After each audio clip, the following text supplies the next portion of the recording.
Romanos capítulo 1, versículo 16 diz assim: porque não me envergonho do Evangelho de Cristo, pois é o poder de Deus para a salvação de todo aquele que crê, primeiro do judeu e também do grego, porque não me envergonho do Evangelho de Cristo. Senhor Jesus, aqui estamos, Deus, felizes, alegres e satisfeitos por estarmos na Tua santa presença. Já ouvimos louvores, ministrações e neste momento estamos na expectativa de continuar ouvindo a Tua voz, porque como falastes no passado, através de várias formas e maneiras, por esses dias tens falado através de Teu Filho e através da Tua palavra nos dias atuais.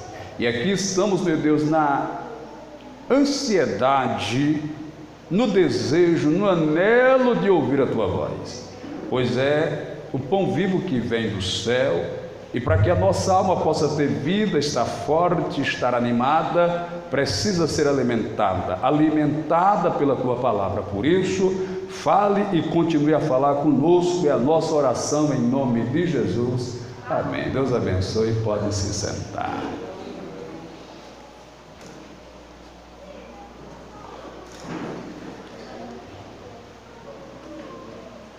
Como falei aqui outro dia, a Ásia e a Europa foram continentes aonde o Evangelho, a princípio, foi anunciado. Existe uma história profunda, uma história real e poderosa do Evangelho ali proclamado. Foi ali aonde no início, no princípio, se estabeleceu a igreja primitiva, a igreja primeira, a igreja dos primeiros passos.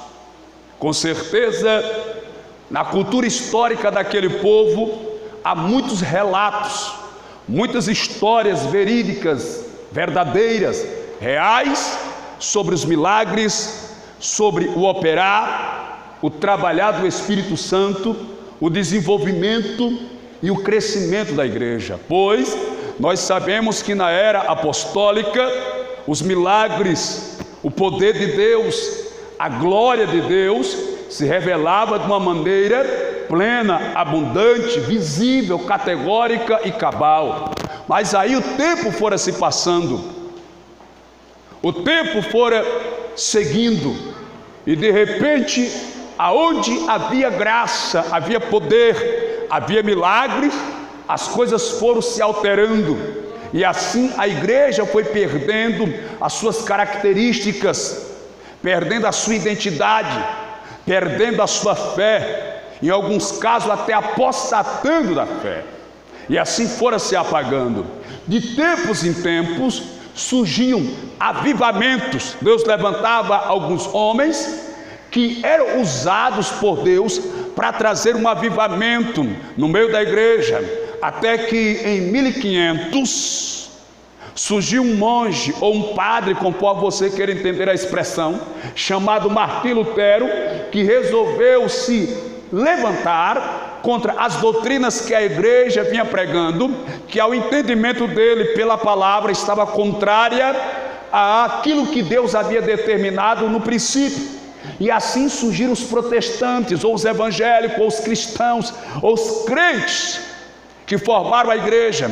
E essa igreja começou a se desenvolver na terra com apoio primeiramente de Deus e algumas autoridades monárquicas, príncipes, reis, enfim, E assim foi desenvolvendo. Mas a perseguição e a luta também se levanta contra esse povo, de maneira que esse povo, em algum momento, eles vão desfalecer na fé. Mas aí vem os momentos de avivamento. Já falei aqui de alguns personagens como Jonathan Edwards, John Wesley, George Whitefield, Dwight Lyman Moody e outros grandes pregadores como Charles Spurgeon, homens que pregavam e conseguiam arrebanhar e ganhar centenas e até milhares de almas para Jesus. Louvado seja Deus.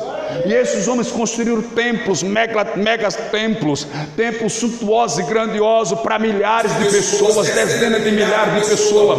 Mas o tempo fora se passando, e hoje na Europa e alguns países daquele lugar, aonde outrora havia grandes igrejas, megas igrejas, templos suntuosos, hoje está em uma frieza e uma decadência espiritual tão profunda, que no lugar onde existiam as igrejas, hoje estão transformados em bares.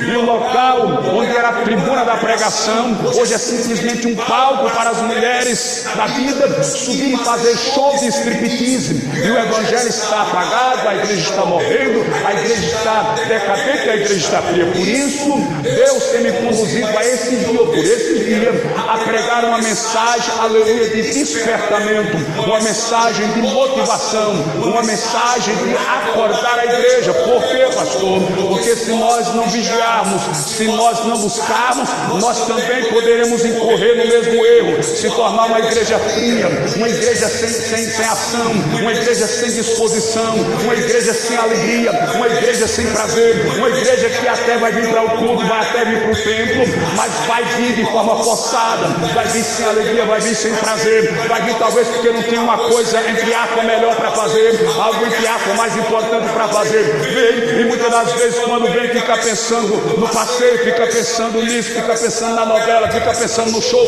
alguma coisa na mente dele ou dela seria mais importante do que estar na presença de Deus, reunido com os irmãos para adorar o Senhor. Ora, se por acaso isso está acontecendo na sua vida, meu irmão, eu peço que você faça um exame de consciência, uma análise de consciência, uma introspectiva, uma retrospectiva, e comece a buscar ao Senhor, porque isso é um sinal de que você está definhando, que você está morrendo, a sua fé está morrendo, a sua graça está se apagando, e você vai se tornar alguém zumbi espiritualmente falando. Mas nessa noite eu venho trazer uma mensagem para que Deus desperte a sua vida e você torne novamente a sentir, ou pelo menos a buscar a presença de Deus como buscava no início. Louvado seja Deus. Pois bem, quando começa a igreja primitiva através dos apóstolos Paulo, ou melhor Pedro, João, Paulo na sequência, no capítulo de número 2, é onde Pedro prega e cerca de 3.000 almas se convertem a Jesus, e essas são batizadas nas águas. Aí a Bíblia traz o relato de como eles se comportavam na presença de Deus, os apóstolos da igreja. Aí no versículo 42 diz assim: e perseveravam na doutrina dos apóstolos, na comunhão, no partir do pão e nas orações. Veja, é uma igreja que perseverava. Ora, por que é que vai existir o verbo perseverar? Por que é que vai existir a ação de perseverança? Você só persevera quando alguma coisa tenta lhe deter, quando algo tenta lhe desanimar, quando algo tenta lhe parar, quando algo tenta lhe sustentar. Aí você precisa perseverar, aleluia, para superar talvez uma tristeza, talvez uma angústia, talvez uma frieza, talvez um problema no casamento, na família, um problema de saúde. Aí você precisa fazer um esforço. Perseverar é fazer um esforço, às vezes além das suas forças, para poder permanecer naquilo que Deus lhe propôs a fazer, ou a missão que Deus lhe concedeu a fazer. Pois bem, aí ele diz que eles perseveravam, e aqui dizem que eles perseveravam na doutrina dos apóstolos, porque às vezes os apóstolos ensinavam alguma coisa, e para alguns Eles queriam buscar uma comprovação bíblica nas Escrituras para comprovar aquilo que os apóstolos estavam falando. Aqui a Bíblia diz que eles tinham plena confiança nos apóstolos. Eles acreditavam no que os apóstolos ensinavam. Por isso diz, eles perseveravam na doutrina dos apóstolos, porque o correto era dizer, perseveravam na doutrina de Deus, na doutrina de Jesus ou do Espírito Santo. Mas a Bíblia diz, eles perseveravam na doutrina dos apóstolos, na comunhão, no partir do pão e nas orações. Perseveravam na doutrina dos apóstolos, perseveravam na comunhão. Por quê, pastor? Porque entre eles também o inimigo se levantava para criar divisão, para criar contenda, para criar separação, para criar facções. Então eles perseveravam na comunhão, eles lutavam para que Satanás não tivesse a capacidade ou tivesse a felicidade de causar divisão, de causar separação, e que para isso não acontecesse. Eles perseveravam na comunhão. Às vezes Satanás queria quebrar a comunhão que eles tinham uns com os outros, mas eles se esforçavam e diziam: meu irmão me perdoa, minha irmã me perdoa, meu irmão me desculpa, minha irmã me desculpa, meu irmão está perdoado, meu irmão está desculpado. Não era como eu e tu, aleluia, que diz assim: eu não quero nem olhar para a cara dele, eu não quero nem olhar para a cara dela. Se vier comigo eu dou uma bomba no meio da festa, vai sair de perto de mim com o olho roxo e dente quebrado. Eita, rapaz, tu está precisando aceitar Jesus de novo e voltar a ser igreja. Porque eles perseveravam na comunhão, eles perseveravam no partir do pão. Aqui fala de ceia. Glória! Não, eles não trocavam a ceia, irmãos. Eita, meu Deus, eu lembrei agora. O irmão plantou uma roça de melancia. Isso lá em União do Palmares, não foi? Outra igreja que veio lá. Aí o irmão disse: irmão, hoje é a ceia, quero você na ceia. Ele disse: não vou pedir para a ceia não hoje, pastor. O que aconteceu? Eu plantei uma roça de melancia e estou roubando a minha melancia, cada melancia bonita, e eu não vou trocar a melancia desse tamanho pelo pedacinho de pão desse não. Misericórdia. Perseveravam na doutrina dos apóstolos, na comunhão, no partir do pão e nas orações. Não era na oração, está no plural. Acompanha a Bíblia aí. Não é na oração, era nas orações, está no plural. Eles gostavam de orar. Não era só na oração, não. Eles gostavam de buscar a presença. Aleluia. Talvez o que esteja faltando na minha vida e na sua vida seja a oração. Aleluia. Porque a gente passa horas e horas na rede social, no Facebook, no Instagram, no YouTube, no WhatsApp, mas quando depois de 10 minutos de oração já está dizendo que não aguenta mais, que não suporta mais, que não tem mais conversa para falar, não tem mais assunto para falar. Mas quando está falando da vida dos outros, não falta assunto. Meu Pai do céu, Jesus está tratando com você.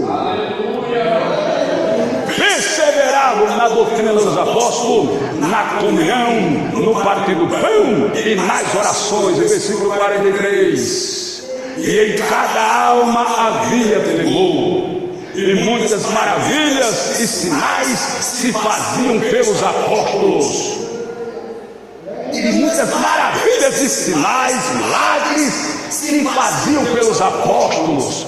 Aí hoje a gente acaba querendo questionar, perguntar, por que é que a gente não vê milagres acontecerem nos dias odiernos ou nos dias atuais, nos dias presentes. Aí a gente culpa fulano e a gente culpa Beltrano, e a gente começa a achar que os milagres que aconteciam nos antigos tempos era porque os apóstolos eram mais santos do que os pastores de hoje, era porque os apóstolos eram mais fiéis do que os pastores de hoje, era porque os apóstolos tinham mais temor do que os pastores de hoje. Não era nada disso, meu irmão. Se você ler o texto com carinho, você vai ver que a Bíblia diz assim: e em cada alma havia temor. muitos sinais e maravilhas se faziam pelos apóstolos. Ou seja, sabe por que Deus usava os apóstolos e eles faziam milagres, operavam maravilha? Porque a igreja temia a Deus. O milagre não acontecia por causa do apóstolo,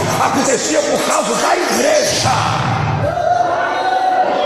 Talvez você não entendeu, mas eu vou ser mais claro. Às vezes o crente está passando por uma prova, a igreja está na luta, quer responsabilizar o pastor, quer responsabilizar o pregador, quer responsabilizar o presidente, quer responsabilizar o dirigente. Não, a Bíblia é bem clara, explícita, está bem claro aqui, aleluia, que acontecia sim muitos milagres e maravilhas, mas porque em toda a alma, aleluia, havia temor. Ninguém era desobediente, ninguém era prostituto, ninguém era adúltero, ninguém era mentiroso, ninguém comprava para não pagar, ninguém trapaceava ninguém. E quando alguém inventava de querer mentir, trapacear, enganar, morria na hora como morreu Ananias e Safira. Porque para Deus operar, não é o pastor simplesmente que tem que estar pura em santidade e oração. Toda a igreja precisa estar na presença de Deus. Está cobrando da igreja esses dias, dias que Deus vai te cobrar. Ora, e não era só temor, a igreja perseverava na doutrina, na comunhão, no partir do pão, nas orações. Aí toda a alma havia temor, aí Deus fazia milagre. Agora, se a gente não perseverar na doutrina, não perseverar na comunhão, não perseverar no partir do pão, não perseverar nas orações e não houver temor, como é que Deus vai operar? Aleluia! Ora, se Deus não opera, é porque Deus não está no recinto. Se Deus não está no recinto, isso quer dizer que estamos só. E se estamos só, somos presa fácil para Satanás. Mas há poder no sangue de Jesus. A igreja Assembleia de Deus vai dar vazão, vai dar lugar, vai se santificar, vai temer, vai obedecer. Deus vai achar lugar, Deus vai achar espaço nesse lugar, Deus vai se fazer presente nesse lugar e vai operar milagre e maravilha na vida de quem crê. Vai, aleluia. Aí a Bíblia segue, senhoras e senhores, versículo 44: todos os que criam estavam juntos e tinham tudo em comum. Todos os que criam estavam juntos. Aleluia! E tinham tudo em comum. Não! Os crentes naquela época não era aquele crente que entrava na igreja. Quando entrava, subia o batente, aí parava. Aí olhava onde é que ele está. Onde é que ela está? Vou escolher o lugar para sentar. Quando sentar, está aqui dentro. Meu Jesus. Aí sai procurando daquele tal, daquele tal. Mas irmão,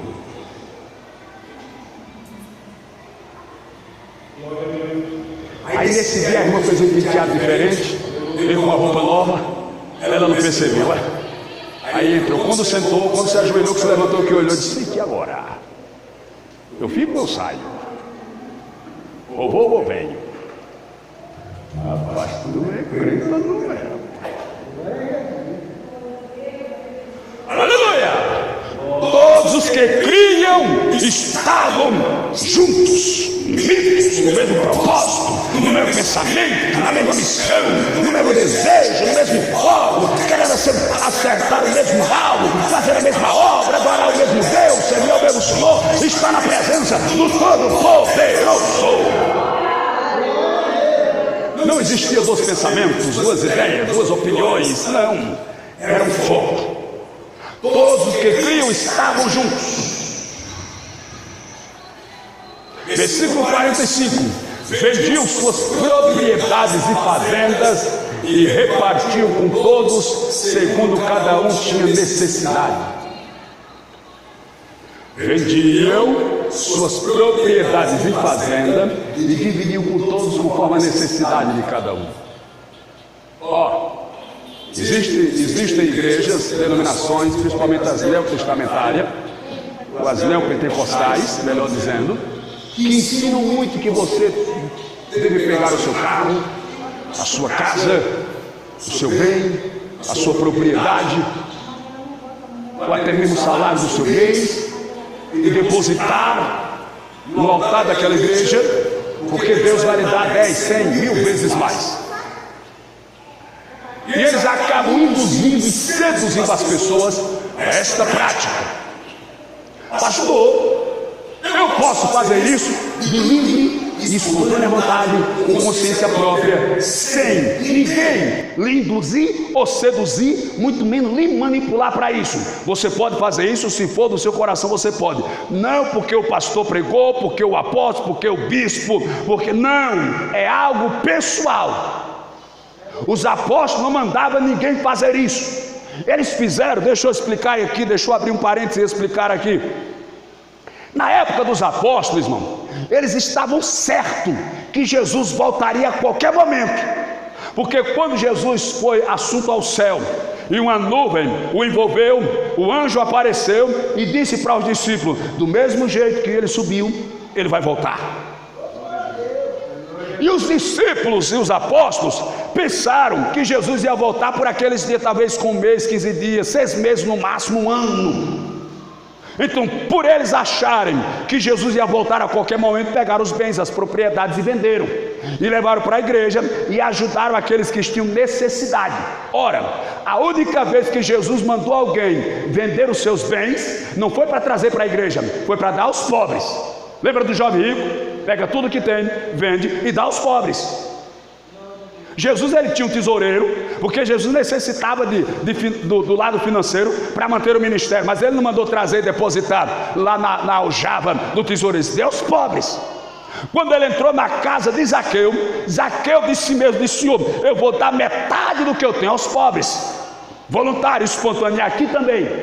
No meu entendimento, quem fala sou eu, a minha compreensão, porque hoje existe uma crítica sobre dízimo. Eu, pastor José Cícero Dantas de Oliveira, nascido no dia 16 de outubro de 1974, que vai fazer 50 agora em outubro. Eita, tô velho. Que tem 1,84 m de altura, 80. Casado com a pastora Cláudia Neto Tenório Cavalcante de Oliveira, pai de Edwin Dantas Cavalcante de Oliveira e Abner Cavalcante de Oliveira, Dantas Cavalcante de Oliveira, avô da Yasmin Cavalcante de Oliveira. Eu digo, para mim, a forma mais justa de se contribuir na igreja é dizimando. Por quê, pastor? Porque se alguém ganhar 10 mil reais, o dízimo de 10 mil seria 1000. Se alguém ganhar 1000 reais, o dízimo de 1000 reais são 100 reais. Os dois contribuíram igual na presença de Deus, porque todos hoje deram apenas 10% do que receberam. Mas isso é algo espontâneo e voluntário. Se alguém acha que não é necessário dizimar, tudo bem, ninguém vai lhe censurar, muito menos lhe condenar. Mas se você acha lícito dizimar, eu tenho certeza que Deus vai lhe recompensar, vai lhe abençoar. E deixa eu lhe dizer uma coisa: dízimo não é algo simplesmente da lei, porque antes da lei o Abraão também dizimou a Melquisedeque. Então vou lhe dar uma dica: não dizime o dízimo da lei, dizima o dízimo de Abraão, o dízimo da fé. Pois bem, eles vendiam suas propriedades e bens e levavam e depositavam aos pés dos apóstolos, e ela distribuía entre os pobres. No versículo 46, e perseveravam unânimes todos os dias no templo.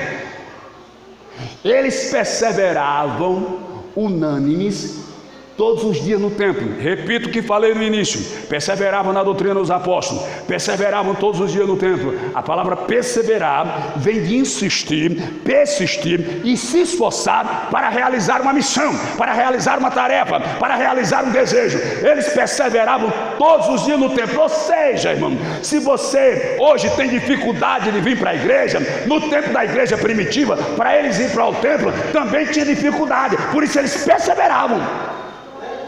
Eles se esforçavam e estavam todos os dias, todos os dias. E a Bíblia diz que eles perseveravam unânime. Sabe o que quer dizer a palavra unânime? Não faltava ninguém.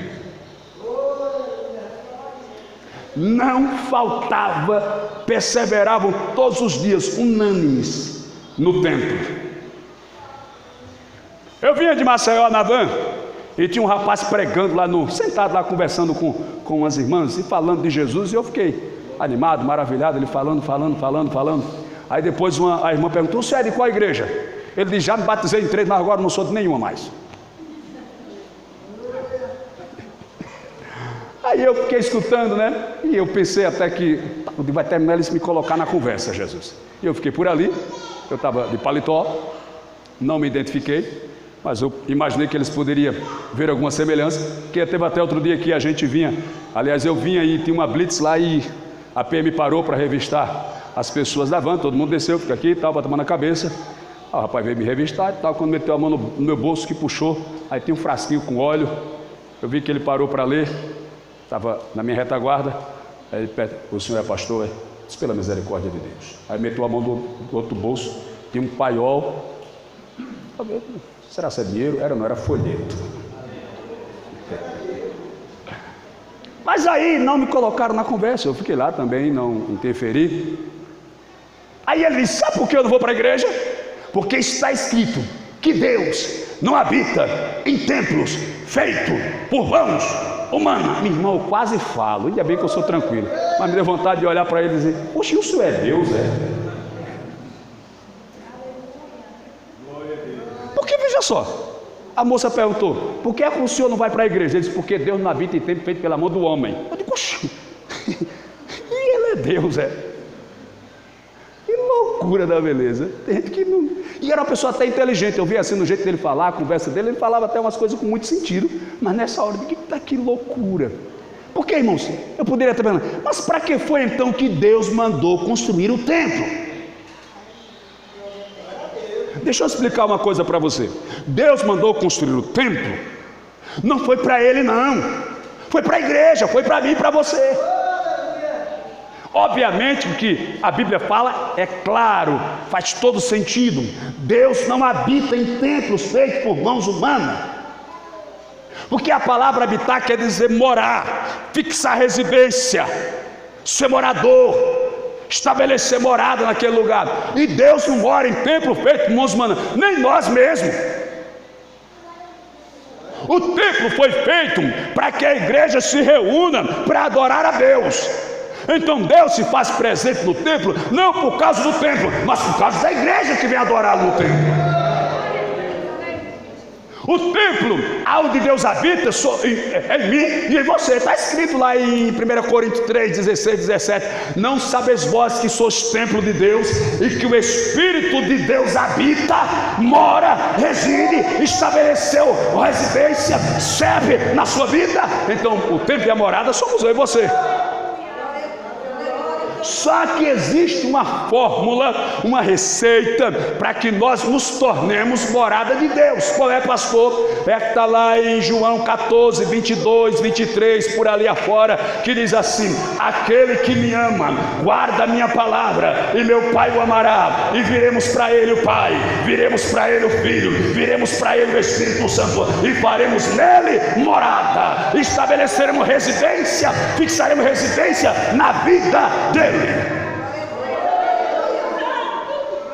Você é templo e morada do Espírito Santo. Só que o Salmo 91 revela que assim como eu sou morada de Deus, Deus é morada para mim. Aleluia. Se fizeres do Altíssimo a tua habitação, nenhum mal te sucederá, nem praga alguma chegará na tua tenda. Olha, se fizeres do Altíssimo a sua habitação, habitação é lugar onde se reside, é o lugar onde se habita, é o lugar onde mora. Então eu posso, aleluia, chegar em um êxtase, chegar em um nível de ser morador dentro de Deus, morar dentro de Deus. Assim como Deus mora dentro de mim, dentro de você. Só que existe um momento específico para Deus morar dentro de mim e eu morar dentro de Deus. Deixa eu explicar para você. Olha só, quando tudo está bem, na minha vida, na sua vida, Deus está morando dentro da gente. Quando tudo estiver bem na sua vida, a sua condição financeira, a sua saúde, as suas contas estiverem em dia, o seu casamento estiver em paz, o seu armário estiver cheio, a sua geladeira, chega a estar empenando, o seu bolso chega a estar fazendo bochecha de dinheiro, quando tudo estiver bem na sua vida, Deus vai estar dentro de você. Agora, quando tudo estiver complicado, Deus vai sair de dentro de você. Mas pastor, que negócio é esse? Quando tudo está bem, Deus está dentro de mim, e quando tudo se complica, Deus sai de dentro de mim. Porque quando Ele sai de dentro de você, Ele pega você e coloca dentro dele. Diz para a luta, agora é comigo. Diz para Satanás, agora é comigo. Diz para o adversário, agora é comigo. Diz para a enfermidade, agora é comigo. Diz para o inferno, agora é comigo. Louvado seja. Quando tudo está bem, Deus está dentro de você. Mas quando a coisa aperta, Deus sai dentro de você e coloca você dentro dele para encarar e enfrentar o desafio da... Eita! Glória! É porque eles estão criando por aí uma modalidade de desigrejados. São pessoas que dizem que não precisam da igreja, dizem que não necessitam da igreja. Pastor Hernesia Lopes, falando sobre o Apocalipse, disse que Jesus ele está no meio dos 7 castiçais, e os 7 castiçais vai representar as 7 igrejas da Ásia, as 7 igrejas do Apocalipse. Ele fica no meio, ou seja, para você chegar a Jesus, você primeiro tem que passar pela igreja. Glória a Deus. Porque ele fica no meio da igreja. Aí para você chegar a Jesus, você precisa passar pela igreja. A igreja não salva, mas lhe conduz a quem salva. A igreja não liberta, mas lhe conduz a quem liberta. A igreja não batiza, mas lhe conduz a quem batiza. A igreja não, mas ela leva a quem pode fazer. E ele, por sua vez, te leva a Deus. Porque ele disse, ninguém vem a mim, ninguém vem ao Pai, a não ser por mim. Por isso, deixa eu dar essa revelação aqui para os irmãos. Por isso, todo aquele que despreza a igreja, que despreza o culto, despreza a obra do Senhor, normalmente se desvia. Porque se a igreja é a porta pela qual eu chego a Jesus, quando eu não passo por essa porta, eu me afasto de Deus. É por isso que quando as pessoas deixam de vir para o culto, deixam de vir adorar a Deus, acaba esfriando na fé. Quando você pensa que não, você passa na Multievento, ele está com a latinha na mão. Não, rapaz, ele está fazendo reciclagem, rapaz. O senhor já pensou mal, rapaz. Ele está trabalhando com reciclagem. Vocês são perigosos, né, pai?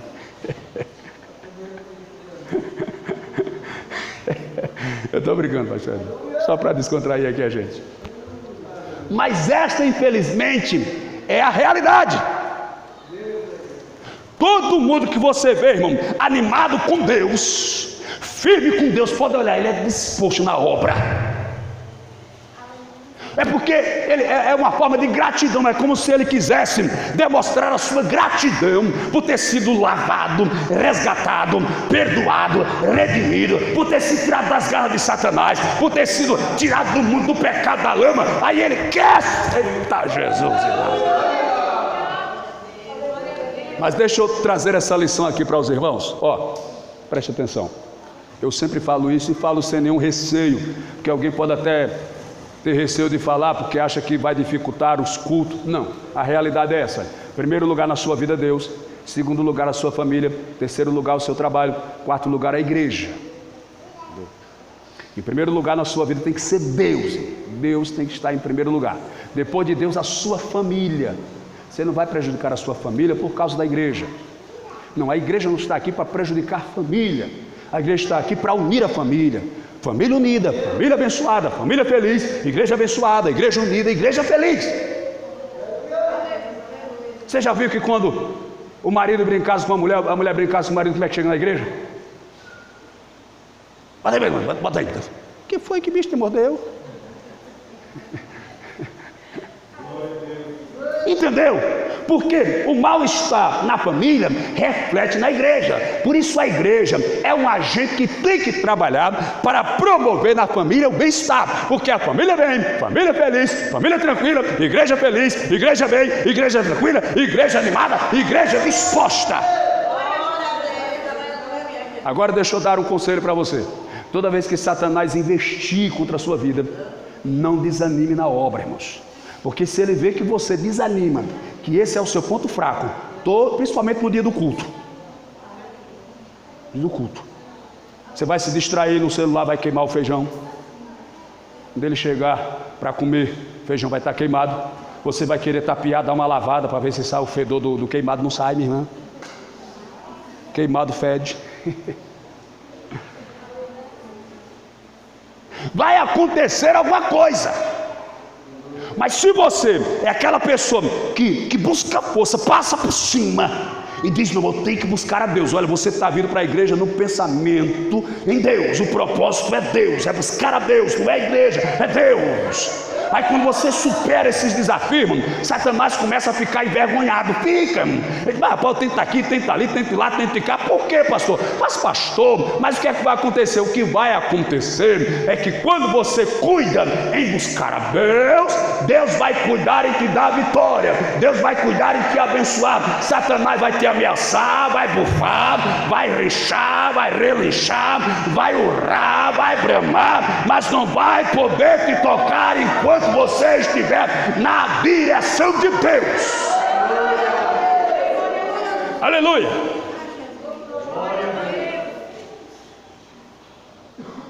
Glória. Glória. E perseveravam unânimes todos os dias, todos os dias, todos os dias, todos os dias. O salmista é quem nos dá essa revelação: alegrei-me quando me disseram, vamos à casa do Senhor, todos os dias, todos os dias. Glória a Deus. Pastor, mas nem roupa para isso eu tenho. Começa a vir para tu ver se Jesus vai encher o teu armário.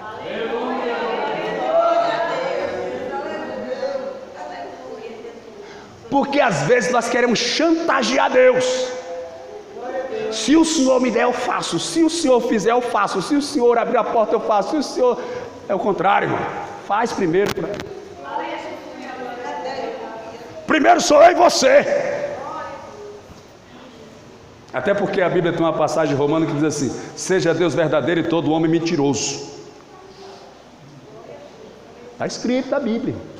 Agora Deus não é homem para que minta, nem filho do homem para que se arrependa. Está escrito, a irmã já falou aqui. Glória a Deus. Quer ver Deus? Se o Senhor fizer, se o Senhor me der, se o Senhor operar, se o Senhor abrir a porta, tal, aí eu vou fazer isso. Aí quando chega, você: eita Deus, aconteceu. É por isso que Deus é você primeiro. Porque depois que você fizer, meu irmão, Deus faz o dele. Não tem desculpinha, não tem negocinho. Não tem não, tem não. Ei, mas o versículo que eu li, o apóstolo Paulo, escrevendo aos Romanos, diz: porque não me envergonho do evangelho de Cristo, porque é poder de Deus. Eu não me envergonho do evangelho de Cristo. Porque Jesus nos chamou, nos resgatou, nos comissionou a fazer a sua obra e pregar o seu evangelho. Mas a gente não prega porque tem vergonha de pregar o evangelho. Tem até vergonha de andar com a Bíblia. Eita. Se estiver conversando com um amiguinho da escola e o irmão for passando, se esconde, porque vai pensar assim, que o irmão vai falar a paz do Senhor. Eu tenho que dizer a paz do Senhor, não quero dizer na frente dele aqui. Misericórdia. Está escrito na Bíblia, irmão, ó, aquele que se envergonhar de mim diante dos homens. E a Bíblia não quer saber se é um homem novo, velho, feio ou bonito. Porque diante do feio você diz que é crente, para o feio não lhe praquerar. Oh, Jesus denunciando aquilo. Eu não me envergonho do evangelho. Irmãos, quando o apóstolo Paulo falou isso, ele falou numa época em que a igreja era perseguida, era maltratada, tinha os seus bens tomados, seus filhos, filhas, mulher, propriedades, rebanho, prata, ouro, eram mortos, degolados, queimados, assassinados. Mas Paulo dizia: eu não me envergonho do evangelho de Cristo. Nós precisamos, irmãos, ter essa disposição. Eu vou falar, não ignore não. Mas eu pensando nessa palavra, e eu pensei até que era um hino, mas depois eu lembrei que não é um hino, é uma música. Eu não sei nem quem é que canta, não sei nem qual é o estilo, mas o cantor diz: eu vou falar a frase aqui, e você vai receber a lapada de Jesus aí. Ó, o cantor do mundo, que não está falando de nada de Deus, que eu até pensei que era, ele grita assim na canção dele: eu te amo e vou gritar para todo mundo ouvir, que você é o meu desejo de viver. Sou menino, então vou... É mais ou menos assim. Isso é o homem cantando uma música para elogiar uma mulher. Aí você fica com vergonha de declamar que Jesus te salvou. Aleluia! O homem vai para o campo de futebol, grita gol, beija na bochecha do jogador, grita pelo cantor lá no show do sertanejo, paga todo tipo de mico por alguém que nada fez e nada poderá fazer por ele, e eu e você ficamos com vergonha de proclamar o evangelho daquele que nos resgatou, nos remiu, nos perdoou, nos tirou da lama da sarjeta, pagou a dívida que você nem eu podia pagar, nos tirou da garra de Satanás, escreveu o nosso nome no livro da vida, nos banhou no seu sangue, nos encheu com o seu espírito, nos batizou com o seu espírito e nos dá a sua presença, e nós temos vergonha de Jesus. Mas Jesus vai levantar uma igreja poderosa, uma igreja com vontade de adorar, uma igreja que não tenha vergonha de pular, de marchar, de adorar, de glorificar, de evangelizar, de louvar, de cantar, de abrir a boca e gritar para o mundo inteiro ouvir: Jesus é o meu Senhor, Jesus é o meu Salvador, Jesus me resgatou, Jesus me tirou da lama, Jesus me tirou da sarjeta, e eu te dou lugar, Jesus, eu te dou lugar, eu abro a porta do meu coração para o Senhor entrar na minha vida, para o Senhor me ungir, para o Senhor me levantar, para o Senhor me usar, para o Senhor me capacitar, para o Senhor me dar dom, para o Senhor me dar a presença, para o Senhor me dar azeite, para o Senhor me dar graça, para o Senhor me levantar na terra, para o Senhor me usar na terra. Eu quero gritar para os quatro cantos da terra ouvir que só o Senhor é Deus.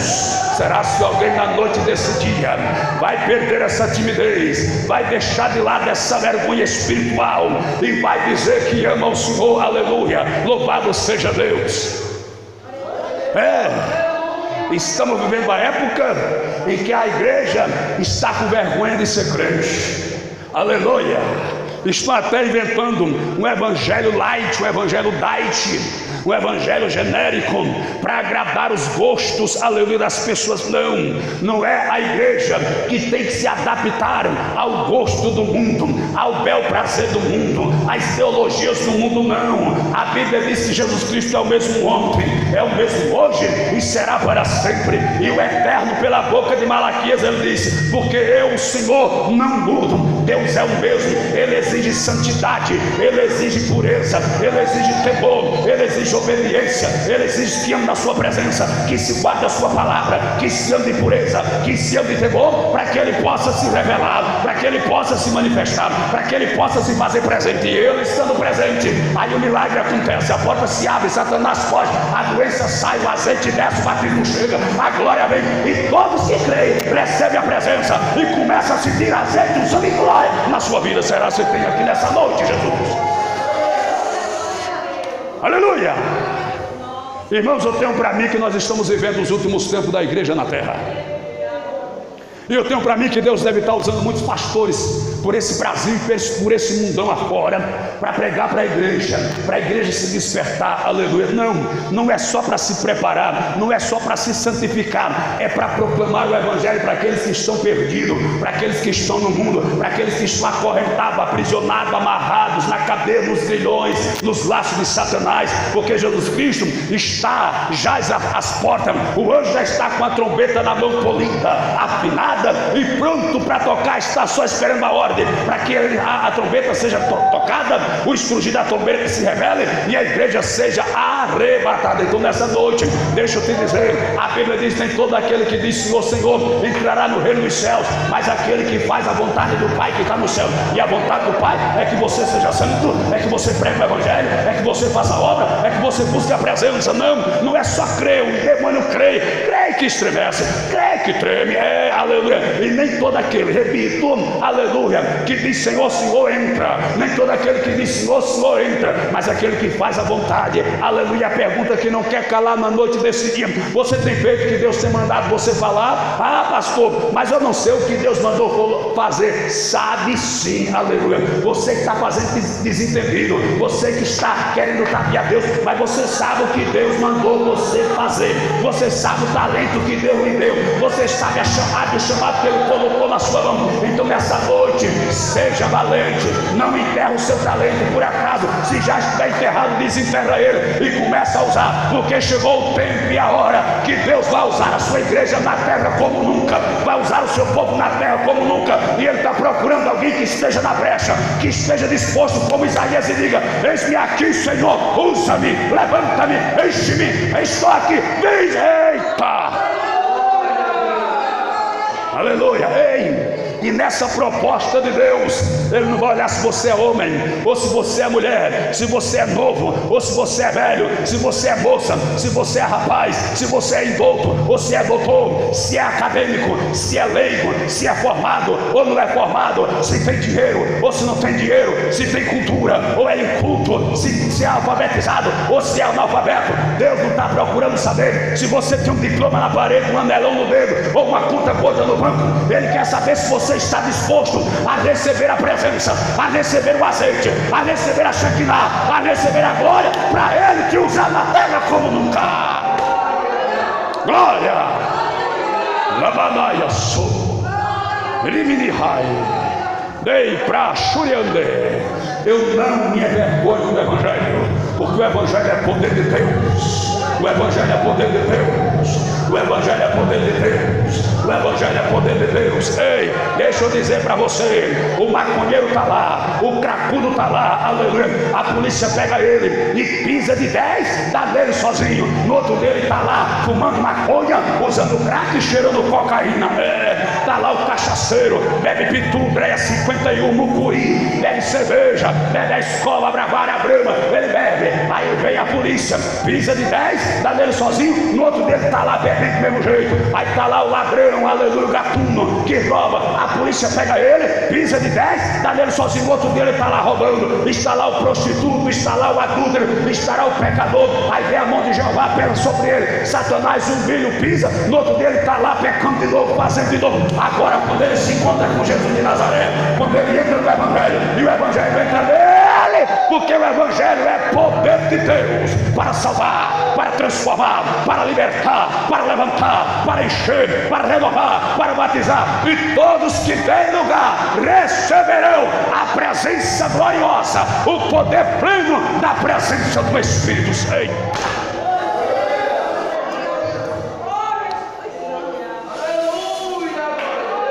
Aleluia, aleluia. Ei, Deus te desperta hoje. Aleluia. A partir de hoje você vai se tornar um guerreiro, soldado disposto e valente. Aleluia. Você não vai mais estar usando o seu celular para fofocar da vida de ninguém.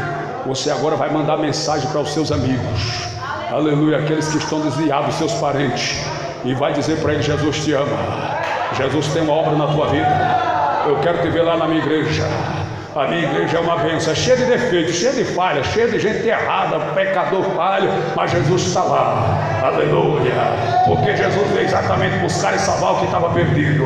Ele mesmo disse que é o santo e necessita de médicos e os doentes. Jesus está lá para curar dos doentes, para curar, aleluia, dos tortos, para curar dos desmantelados, para ajeitar, aleluia. Jesus está lá. Ei, você não vai mais usar o seu celular para falar da vida de Deus, senão você vai usar o seu celular para mandar mensagem de Deus. Você vai procurar coisa na internet, não vai procurar o topa tudo por dinheiro ou vídeo cacetada. Você vai procurar mensagem de Deus e vai começar a evangelizar, vai começar a falar de Jesus, vai começar a proclamar o Evangelho, porque foi para isso que Jesus te chamou, foi para isso que Jesus te resgatou, foi para isso que Ele te lavou, foi para isso que Ele perdoou os teus pecados, foi para isso que Ele pagou a tua vida, foi para isso que Ele te resgatou das garras de Satanás e trouxe para a sua presença, para você ser soldado no seu exército. E ninguém que milita, diz a Bíblia, ninguém que é soldado desse exército se embaraça com negócios dessa vida, a fim de agradar aquele que o alistou para a guerra. E o general está contando comigo, o general está contando contigo,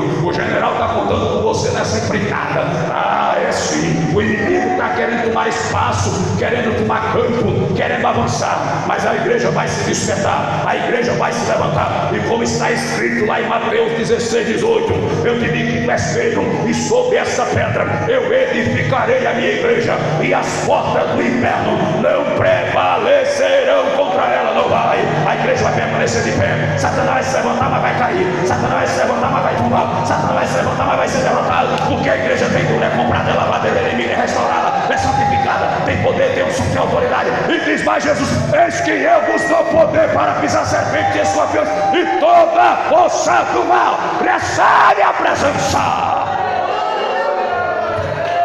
Aleluia.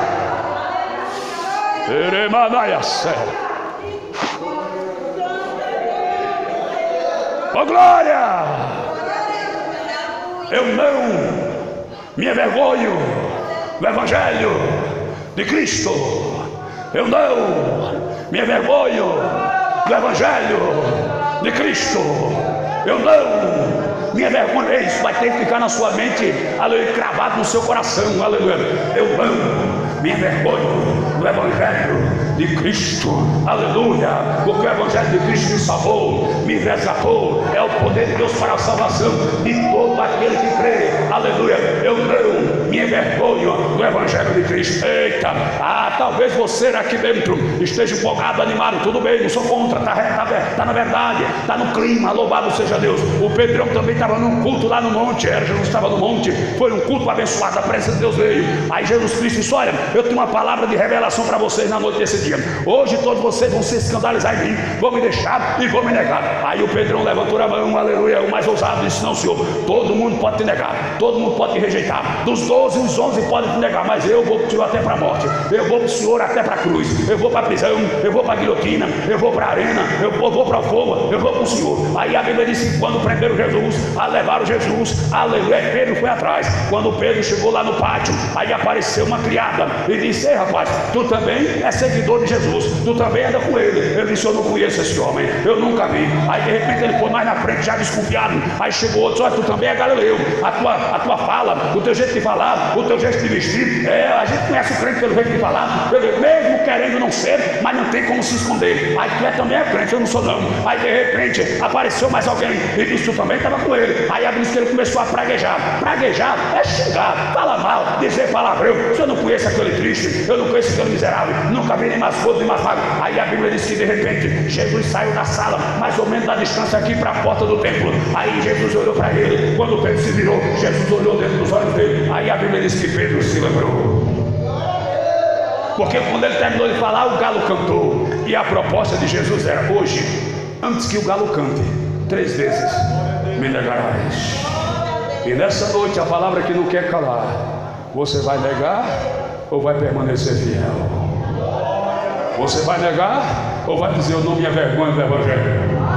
Você vai negar e vai dizer: onde eu estava não prestava para nada, não valia R$1 rasgado, um centavo furado uma pipoca, não valia aquilo que o gato enterra. Hoje eu estou comprado, estou lavado, redimido, ando bonito, ando cheiroso, alinhado. Se eu me vestir, se eu me portar, se eu conversar, se eu entrar e se eu sair, por que é que eu tenho que me envergonhar daquele que me amou, morreu no meu lugar, derramou seu sangue e resgatou a minha vida? Satanás, queira você ou não, eu não me envergonho do Evangelho do meu Senhor. Ramanaia, Ribicho, Deimanaia, fique de pé, oh glória! Ramanaia, sou, de canta Ramanaia, eu não me envergonho do Evangelho, eu não me envergonho do Evangelho, eu não me envergonho do Evangelho, é o poder de Deus, aleluia, glória a Deus. Então a prova está em que você vai falar o Evangelho de Jesus. Porque quando você se envergonha de algo, você esconde, você não fala, você se esquiva e deixa de lado. Mas se você não se vergonha, você vai falar do Evangelho. Aleluia. Amém.